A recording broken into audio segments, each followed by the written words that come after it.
Our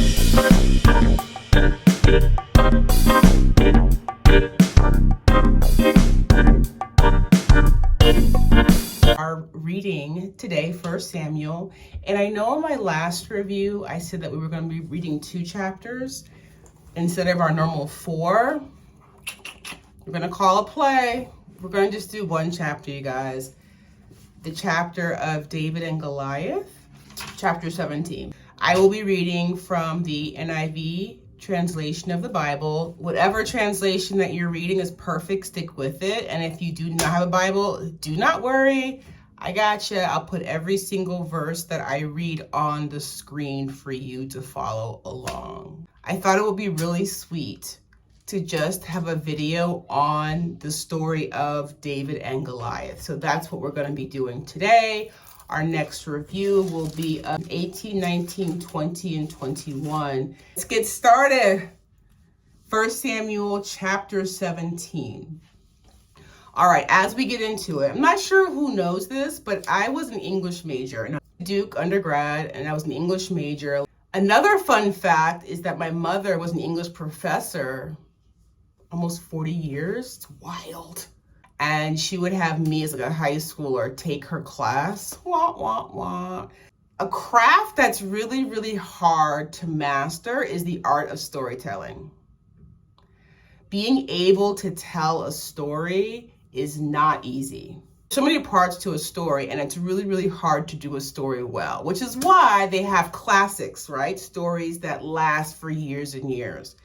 This story is so well told that I will be reading many verses. I think I have 10 here, plus 16, 20. I'll be reading about 30 verses.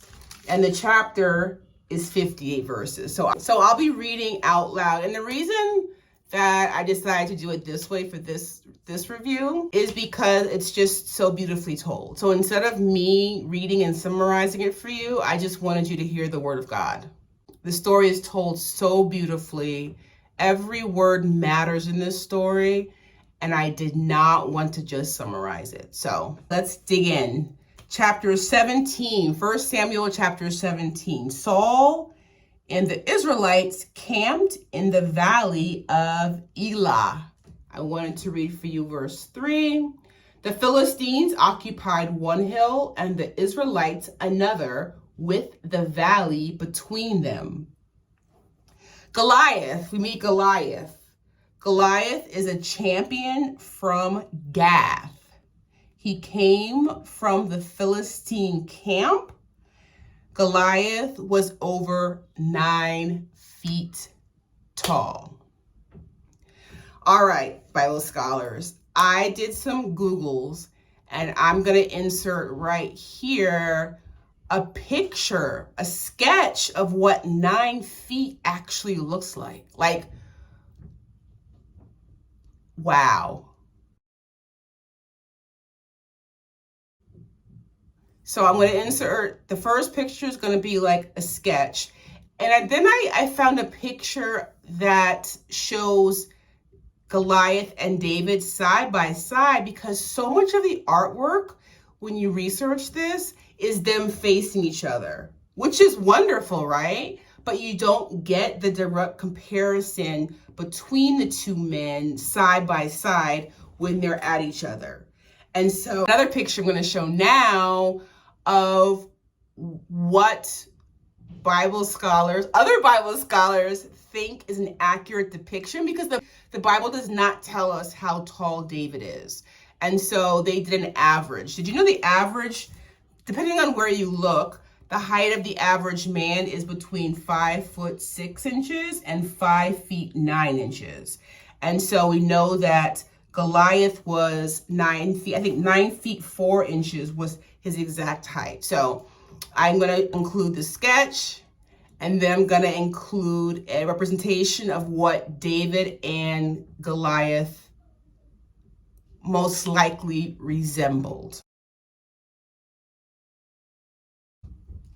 All right. And so I kind of don't want to interrupt the story with me saying what verse it is, okay? So before I read each portion of verses, I'll just tell you what they all are going to be. All right. So right now, I'm going to read for you verses 5, 7, 8, and 9.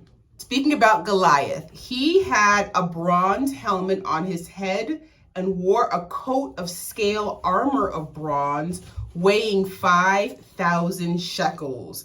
That is 125 pounds. On his legs, he wore bronze greaves, and a bronze javelin was slung on his back. His spear shaft was like a weaver's rod. Its iron point weighed 600 shekels. That is about 15 pounds. His shield bearer went ahead of him.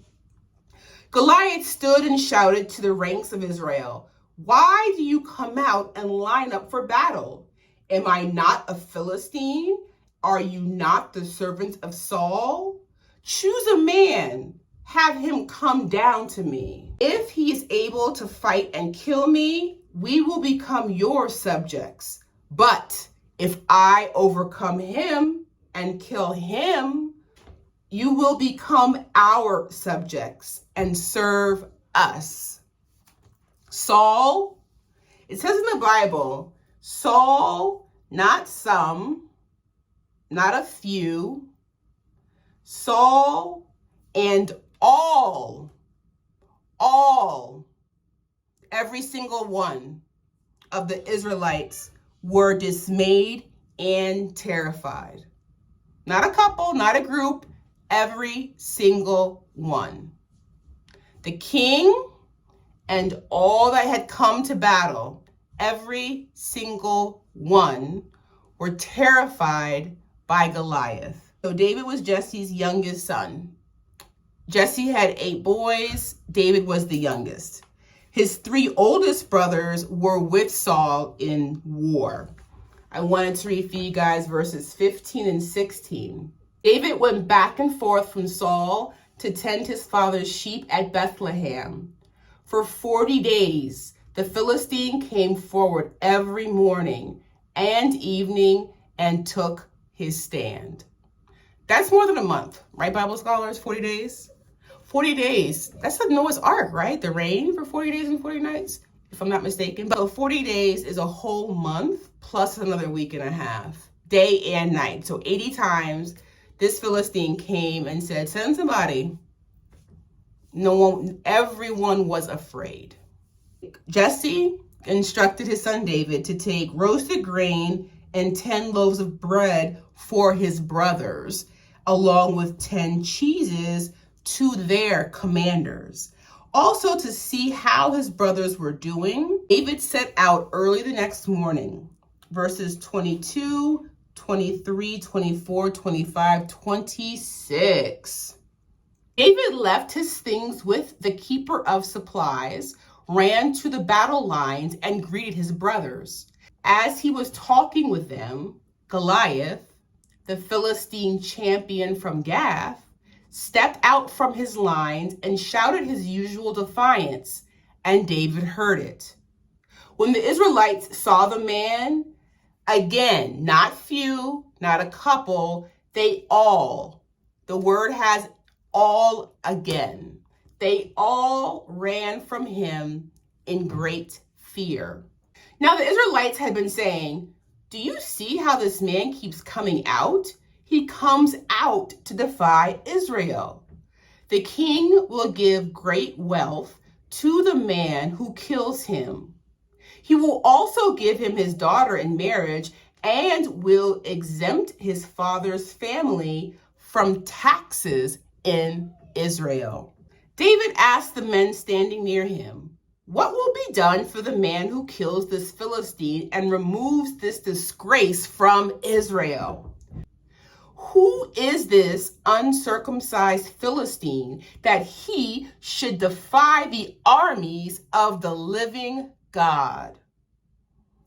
David's oldest brother Eliab overheard David speaking with the other soldiers, and that made him angry.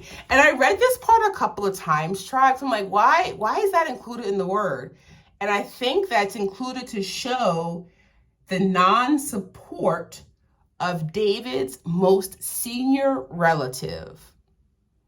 His father was not there. His father's back home. His father sent him to bring food and to check on his brothers.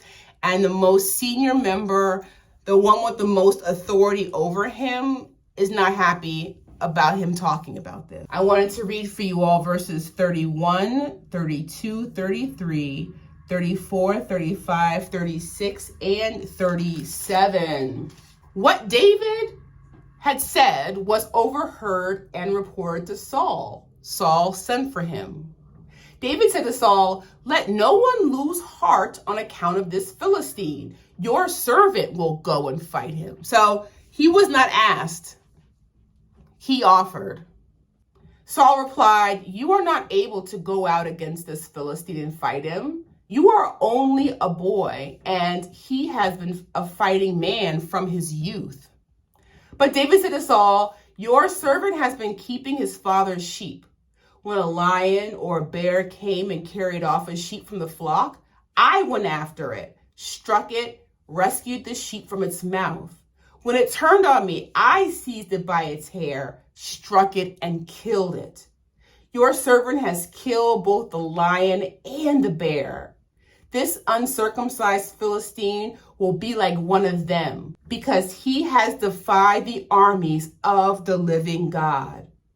The Lord, who delivered me from the paw of the lion and the paw of the bear, will deliver me from the hand of this Philistine." Saul said to David, "Go, and the Lord be with you."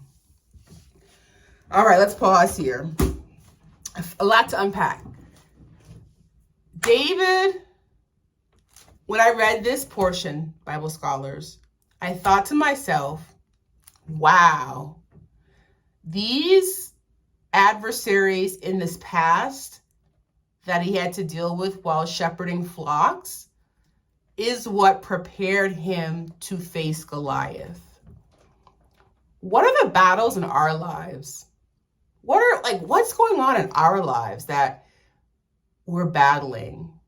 Because in some way, shape, or form, the muscles that we gain from our current battles are going to be what make us victorious in future battles. To encourage anyone out there who's watching this, when we face trials in life, sometimes those trials are there to strengthen us, to strengthen our resolve. Because that's what David had. David had resolve. David had resolve. So even before I get into the next part, even though I showed you the outline of David and Goliath, their height, even though I showed you a sketch of them side by side, I wanted to make it a more realistic image for us. And so what I did was I found this picture of Shaquille O'Neal and Kevin Hart, okay? Stay with me. Shaquille O'Neal is 7'1". Kevin Hart is 5'2". There's a 2-foot difference. I'm going to include the picture right here. Imagine double the height difference of Shaquille O'Neal and Kevin Hart. Then you will have an accurate representation of the height difference between David and Goliath. 4 feet. A whole person. David plus a whole person equals the height of Goliath. So you see how stark the height difference is between Kevin Hart and Shaquille O'Neal? Double that, and then you will get the height difference between David and Goliath. Again, his resolve. David was tough. David had grit. David had confidence in the Lord, and he had an inner strength, Bible scholars. Oh, all right, let's get back to the text. As you can see, I'm enjoying this stuff. Saul dressed David in his own tunic, his coat of armor, his bronze helmet. All were too cumbersome. David was not used to them, so that he removed the armor. Why I think that this is significant is because God gets all the glory. There was no armor to protect him. There was nothing to protect him except for the Lord. The Lord was his protection, and the Lord's protection was enough. The king gave him his personal armor to wear. Nope, didn't need it. Did not need it. I wanted to read for you verse 40. So David took off the armor that Saul had given him. Verse 40. Then he took his staff in his hand, chose 5 smooth stones from the stream, put them in the pouch of his shepherd's bag, and with his sling in his hand, approached the Philistine. God gave David the weapons that would be needed right there on the ground. Right there on the ground. Right there in a stream. 5 smooth stones. And it's this everyday pouch. His everyday shepherd's bag. That's all he needed. And again, it shows the courage of David. It says, he approached the Philistine. He approached the Philistine. He didn't wait for the Philistine to come. He approached him. He first volunteered to, insisted that he could based on his experience with the lion and the bear. Now he approaches him, a man that's almost double his height. Full armor. He's got a tunic and a shepherd's bag. Bible scholars, if only we could be so brave. If only we could be so brave in our daily lives. What could God do through us? What could God do through us? I wanted to read for you verses 42, 43, 44, 45, 46, 47, 48, 49, 50, and 51. About Goliath, he looked David over and saw that he was only a boy, ruddy, handsome, and he despised him. He said to David, "Am I a dog that you come at me with sticks?" And the Philistine cursed David by his gods. "Come here," he said, "and I'll give your flesh to the birds of the air and the beasts of the field." Trying to scare him. David said to the Philistine, "You come against me with sword and spear and javelin, but I come against you in the name of the Lord Almighty, the God of the armies of Israel, whom you have defiled. This day the Lord will hand you over to me. I'll strike you down and cut off your head. Today I will give the carcasses of the Philistine army to the birds of the air and the beasts of the earth, and the whole world will know that there is a God in Israel. All those gathered here will know that it is not by sword or spear that the Lord saves. For the battle is the Lord's.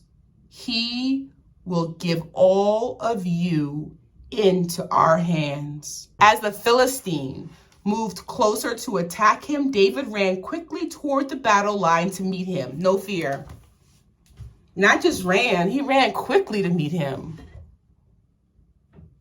Reaching into his bag, taking out a stone, he slung it struck the Philistine on the forehead. First one. First one. The stone sank into his forehead. He fell face down on the ground. So David triumphed over the Philistine with a sling and a stone. Without a sword in his hand, he struck down the Philistine and killed him. David ran and stood over him. He took hold of the Philistine's sword. He drew it from the scabbard. After he killed him, he cut off his head with the sword. When the Philistines saw that their hero was dead, they turned and ran.